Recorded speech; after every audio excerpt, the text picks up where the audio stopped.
Donc l'avant-match, rappelons-le, avait été marqué donc par un changement d'arbitre, une demande du Maroc acceptée par la Confédération africaine de football. Donc péno non sifflé en faveur du Cameroun, est-ce le fait du match? Oui, nous répond Grégory Schneider. Grégory, oh les yeux noirs, on vous laisse une minute pour convaincre, allez-y, videz votre sac. Je pense qu'il ne faudra pas une minute. Donc, non, ce qui serait bien, ce serait qu'on gagne un petit peu de temps et qu'on leur donne leur coupe directe et qu'on arrête de me prendre moi pour une bille en tant que spectateur, qu'on arrête d'insulter le foot et qu'on arrête d'insulter ceux qui jouent au foot, les joueurs, parce que c'est les premières victimes. Ce que j'ai vu ce soir est invraisemblable. T'as un défenseur marocain qui met le coude dans la gueule du gars, l'arbitre dit rien.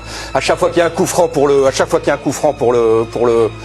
Cameroun, le Marocain se met à 1 mètre pour empêcher de jouer vite. Il a jamais fait le ménage. Et il y a évidemment ce fameux penalty. Bon, là, ça s'est vu. Regardez bien l'attitude de l'arbitre, il est ennuyé parce qu'il sent bien qu'il s'est passé quelque chose, il sent bien qu'il est dans la sauce, il sent bien, mais il est en service commandé et ça peut pas se passer autrement.